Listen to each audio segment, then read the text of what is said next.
अस्सलाम वालेकुम। उम्मीद करते हैं आप सब खैरियत से होंगे। अल्हम्दुलिल्लाह हम भी ठीक है। और यहाँ मैं आज आपको बनाना सिखाऊंगी माश की दाल और मटर। आपने बहुत सारी रेसिपी इस्तेमाल की होंगी, मटर की भी, माश की दाल की भी। दोनों ही बहुत मज़े के बनते हैं। अगर इनको अलग अलग या किसी और चीज़ के साथ बनाया जाए तो आप एक दफ़ा इस तरह बना के देखें। माश की दाल के साथ बहुत ही लजीज लगते हैं ये, और एक बहुत ही अच्छा जायका निकल कर आता है इन दोनों के पकाने के साथ एक साथ। तो चलिए बनाना शुरू करते हैं। बिस्मिल्लाहिर्रहमानिर्रहीम। यहाँ पर मैंने 1 पाव माश की दाल ले ली, जिसको मैंने 10-15 मिनट पहले ही भिगो दिया था। तो हम ये भीगा हुआ पानी है जो है ये फेंक देंगे। खाली हमने दाल जो है साफ़ पानी के साथ यहाँ डाल देंगे। और दाल डालने के बाद यहाँ डाल देंगे पानी। इसमें इतना डालेंगे, यहाँ पर तकरीबन 1.5-2 गिलास के करीब है पानी इसके अंदर। 1 पाव दाल के अंदर चूल्हा कर लिया है ऑन। और यहाँ पर डाल देंगे 1/2 टीस्पून नमक। और यहाँ पर दाल को पका लेंगे तब तक जब तक दाल हाफ डन नहीं हो जाती। यहाँ पर ले लेंगे एक कढ़ाई अलग से। मसाला हमने बनाना है जिसके लिए हमें चाहिए प्याज 1/2 कप चॉप हुई हुई या बारीक स्लाइस कटिंग ले लीजिए। और सफ़ेद ज़ीरा ले लेंगे 1 टीस्पून। काली मिर्च ले लेंगे 5 से 6 अदद। दालचीनी का 1 टुकड़ा ले लेंगे। 3 गरम मसाले इसमें जाएंगे।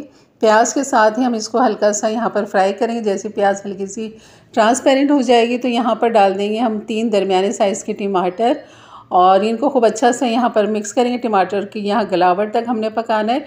अब यहाँ हमारे जो ड्राई मसाले हैं वो हम यहाँ पर डाल देंगे। कुटी हुई मिर्च डाल दिए 1 टीस्पून। कुटा हुआ धनिया डाल दिया है यहाँ पर 1 टीस्पून। भुना हुआ नहीं है धनिया, तो यहाँ पर आप 1 टीस्पून डाल दीजिए। नमक डाल दीजिए 1/2 टीस्पून। और यहाँ पर थोड़ा सा पानी डाल दीजिए ताकि टमाटर में गलावट के लिए हम यहाँ पर इसको ढक के पका लें। तो यहाँ मिक्स करने के बाद इसे ढक दें और बिल्कुल दम वाली आंच पर अब इसको 5 से 7 मिनट तक पकने दें। टमाटर अच्छे सॉफ्ट नरम हो जाएंगे इस तरह। तो अब यहाँ पर आप देख रहे हैं बिल्कुल टमाटर जो है यहाँ पर सॉफ्ट हो चुके हैं। बस इस तरह हल्का सा हम मैश करेंगे तो ये बिल्कुल एक बेहतरीन से पेस्ट बन जाएगा टमाटरों का। और यहाँ पर मैंने कश्मीरी लाल मिर्च भी डाली है 1/2 टीस्पून यहाँ पर, एक कलर लाने के लिए यहाँ पर। और यहाँ पर दही के 2 टेबल स्पून यहाँ पर डाल दिए हैं मैंने। ये क्यूब्स मेरे दही के बने हुए। और अगर आपके पास फ्रेश दही है तो यहाँ पर 2 टेबल स्पून डाल दें। फ्रोज़न मटर है मेरे पास, 1.5 कप में यहाँ पर डालूँगी। और यहाँ पर मटर डालने के बाद इनको अच्छा सा करेंगे मिक्स। और यहाँ पर आधा कप मटर और मज़ीद में यहाँ पर डाल दूँ, क्योंकि मटर बहुत ही कम लग रहे थे मुझे, इसलिए मैंने 1/2 कप और डाल दिए हैं। और यहाँ पर इसको मिक्स करने के बाद जैसे इसका फ्रोज़न ख़त्म होगा इसके बाद मैं यहाँ डाल दूँगी पानी, ताकि मटर में गलावट आ जाए। और दाल जो हमारी वो भी मैं आपको दिखाती हूँ कि हमारी दाल कितनी डन हो चुकी है। तो यहाँ देखें दाल में अभी पानी है और अभी दाल जो है इसमें अभी गलावट बिल्कुल 25% इसमें आई है अभी। तो हमने इसको 50% और पकाना है, यानी कि हाफ डन हमने दाल को करना है। बाकी जो इसकी गलावट है यहाँ ये मटर के साथ हो जाएगी। तो मैंने चूल्हा बंद कर दिया था हम दाल का और उसको रख दिया था एक तरफ। और यहाँ पर मटर का इंतज़ार था कि मटर कब तक गलते हैं। तो यहाँ पर ये देखें 15 मिनट के बाद मैंने चेक किया तो यहाँ पर मटर भी खूब अच्छे से गल चुके हैं मसाले के साथ, और मसाला भी खूब अच्छा सा हमारा भून चुका है। तो बस अब यहाँ पर हम डाल देंगे माश की दाल डाल देंगे। और उसका जो पानी है वो भी नहीं आपने ज़ाया करना है, बल्कि यहाँ तो पानी बिल्कुल इसका ड्राई हो चुका है, क्योंकि मैंने चूल्हा बंद कर दिया था। और ये उसी में बिल्कुल जो थोड़ा बहुत पानी था वो इसी के अंदर जब्स हो चुका है। और यहाँ पर दाल देखिए बिल्कुल खिली खिली सी है, बिल्कुल ऐसी नहीं है कि बिल्कुल मैश हो गई हो।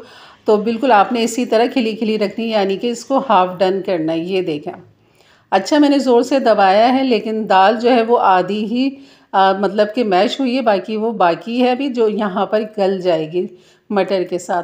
तो यहाँ पर सारी दाल, अगर आपकी दाल में थोड़ा बहुत पानी हो वो भी आप यहाँ पर डाल दीजिए, क्योंकि वही तो ताकतवर चीज़ है। अगर वो हम पानी इसका ज़ाया कर देंगे और ख़ाली दाल डाल देंगे तो वो अच्छा नहीं लगेगा और वो ताकत जो हमें चाहिए वो नहीं मिलेगी। तो यहाँ पर आपने थोड़ा सा और पानी डाल देना है, ताकि जो दाल में हल्की सी कसर है वो भी यहाँ पर पूरी हो जाएगी। और मटर तो गल चुके हैं। तो बस यहाँ पर आपने 10 से 5 मिनट आपने पकाना है। थोड़ा सा मैंने इसमें जूलियन अदरक डाल दिया है, थोड़ी सी मैंने हरी मिर्चें डाल दी हैं, थोड़ा सा हरा धनिया डाल दिया है। और इसमें थोड़ा सा बॉयल भी आ चुका है। तो बस इसको अब मैं ढक दूँगी, ताकि दाल जो है हमारी जो थोड़ी सी कसर है वो यहाँ पूरी हो जाएगी। तो बस इसको ढकते हैं और फिर आपको डिश आउट करके दिखाती हूँ कि इसकी रंगत, इसकी खूबसूरती जो कि आँखों को जब अच्छी लगी तो यकीन करिए खाने में भी इतनी ही मज़ेदार है। तो यहाँ मैं इसे ढक दूँगी और यहाँ पर इसको पकने के लिए रख दूँगी 2 से 3 मिनट के लिए। तो ये है हमारी माश की दाल और मटर की रेसिपी, और तंदूर की रोटी के साथ तो बहुत ही लाजवाब लगता है, यकीन करो चपाती के साथ खाएं। बॉयल राइस भी आप इसके साथ इस्तेमाल कर सकते हैं। तो आप देख रहे हैं कि दाल जो है वो अपनी जगह पे कायम है, बिल्कुल इसमें मैश नहीं हुई है, बिल्कुल एकदम हलवा नहीं किए। तो आपने बिल्कुल ध्यान के साथ दाल को पकाना है ताकि इसका एक एक दाना जो है ना वो खिला खिला सा रहे। और अगर आपको ये रेसिपी अच्छी लगी तो एक अच्छा सा लाइक कर दीजिएगा, जाते जाते चैनल को सब्सक्राइब भी कर दीजिएगा, और अपनी राय का भी इजहार ज़रूर किया करें कि आपको रेसिपी कैसी लग रही है, और अगर आपने बनाई थी तो आपको कैसी लगी तो वो भी आप मुझे बताया करें। तो इंशाल्लाह मिलते हैं फिर एक अच्छी नई रेसिपी के साथ। तब तक के लिए इजाज़त दें, अपना बहुत सारा ख्याल रखें। अल्लाह हाफिज़।